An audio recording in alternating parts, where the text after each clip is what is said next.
Hello दोस्तों, नमस्ते। कैसे हैं आप लोग?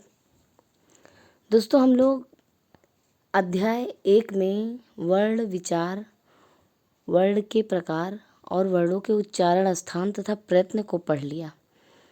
अब द्वितीय अध्याय में हम संज्ञा एवं परिभाषा प्रकरण को पढ़ेंगे। मतलब संज्ञा किसे कहते हैं और फिर संज्ञा के विभिन्न पक्षों की परिभाषा, कई प्रकार के जो संज्ञा होते हैं कि चलिए आगे देखते हैं फिर बिना समय बर्बाद किए हुए।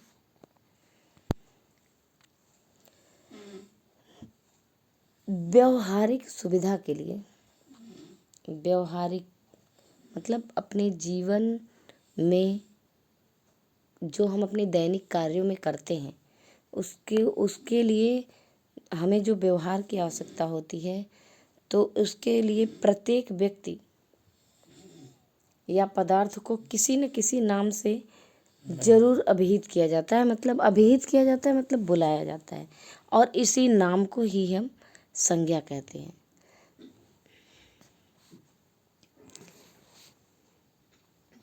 व्याकरण शास्त्र में संज्ञाओं एवं परिभाषाओं का बहुत महत्व होता है। इनका प्रयोग लाघव के लिए किया जाता है। मतलब लाघव मतलब जिसे हम शॉर्टकट कहते हैं, किसी वस्तु को छोटा करने के लिए।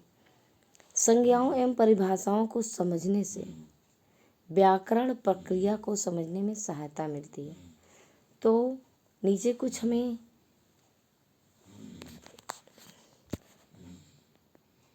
परिभाषाएं दी गई हैं कुछ संज्ञाओं की, तो चलिए देखते हैं। जिसमें पहला है आगम। आगम किसी वर्ण के साथ जब दूसरा वर्ण मित्रवत आकर बैठकर उससे संयुक्त हो जाता है, तब वह आगम कहलाता है। संस्कृत में कहा गया है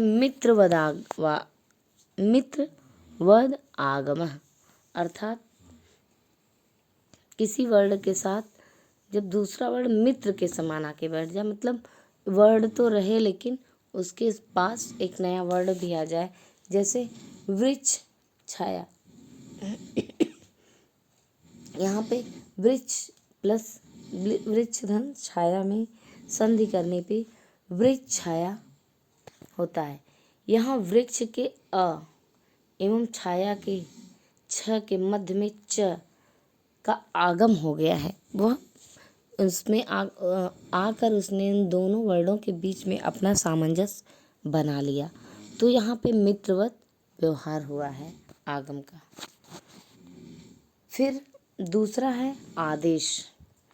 आदेश में क्या होता है दोस्तों? किसी वर्ण को हटाकर जब दूसरा वर्ण उसके स्थान पर शत्रु की भांति आ जाए।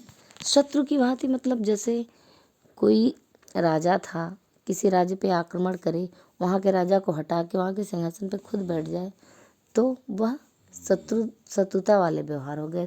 तो यहाँ पर इस वर्ण के लिए भी कहा गया है आदेश को कि यह शत्रु के समान व्यवहार करता है। मतलब एक वर्ण को हटा के उसकी जगह पे दूसरा वर्ण हो जाता है। शत्रुवद आदेश है। जैसे यदि धन अपि, यहाँ यदि धन अपि में देखिए यदि हुआ है और यदि में ई है और धन अपि है, तो यहाँ पे क्या हुआ? यदि में ई को जब हम संधि करेंगे तो ई की जगह ई बराबर हो जाएगा य, तो यहाँ पे यद्यपि हो गया। तो यहाँ पे ई को हटाकर यह आदेश हो गया, अर्थात वह शत्रुवत व्यवहार हो गया। और आदेश पूर्व वर्ण के स्थान पर अथवा पर वर्ण के स्थान पर हो सकता है।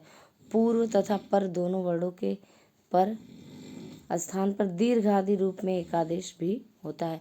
अर्थात कभी कभी पूर्व और पर दोनों को मिलाकर एक रूप में एकादेश हो जाता है। मतलब दोनों को मिलाकर एक ही वर्ण हो जाते हैं। फिर है उपधा। उपधा में क्या होता है कि किसी शब्द के अंतिम वर्ण से पूर्व किसी शब्द के अंतिम वर्ण से पूर्व को उपधा कहते हैं। मतलब जब कोई शब्द होता है, उस शब्द का जो अंतिम वर्ण होता है, उस अंतिम वर्ण के पहले का वर्ण उपधा कहलाता है। जैसे चित्त उदाहरण है, चिंत, यहाँ पे चिंत शब्द दिया गया है, तो आखिरी वर्ण क्या है? त है। त के पहले क्या आया है? न आया है। तो यहाँ पे क्या हो गया? न जो है वह क्या हो गया? हमारा उपधा हो गया। यहाँ पे दिया भी गया है उदाहरण में कि त अंतिम वर्ण है और त उससे पूर्व न उपधा आया है, और जिसकी परिभाषा है अलो अंतात पूर्व उपधा। जैसे महत में अंतिम वर्ण त से पूर्व है, तो यहाँ पे अ उपधा संज्ञा हुआ। फिर है पद संज्ञा। पद संज्ञा क्या होता है? संज्ञा के साथ सु और जस आदि नाम पदों में आने वाले 21 प्रत्यय एवं तिप तस झी आदि क्रियापदों में आने वाले 18 प्रत्यय।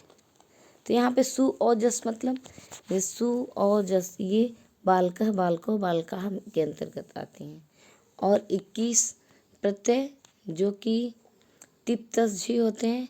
तिप तस झी मतलब ये धातु रूप में लगता है। जैसे तिप लगने पर भू धातु का भवती रूप बनता है। तस हो जाएगा भवतः, और जी होगा भवंती इत्यादि। तो कह रहे हैं कि यहाँ पे तिप तस झी अंति विभक्तियों के जुड़ने से सुबंत और तिगंत शब्दों की पद संज्ञा होती है। सुबंत और तिगंत मतलब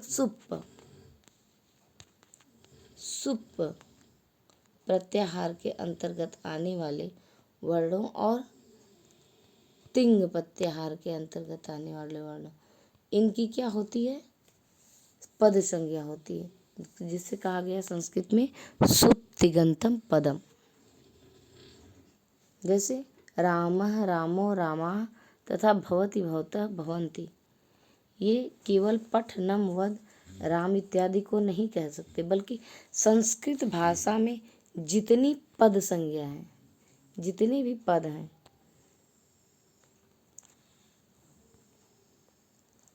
उसका वाक्य में प्रयोग नहीं किया। मतलब जितनी भी पद हैं, अगर वो पद संज्ञा नहीं हुए तो वह उसका वाक्य नहीं बनता। अर्थात एक वाक्य में आने वाले सभी शब्दों की पद संज्ञा होती है। इसके बाद फिर है अगला दोस्तों हमारा निष्ठा।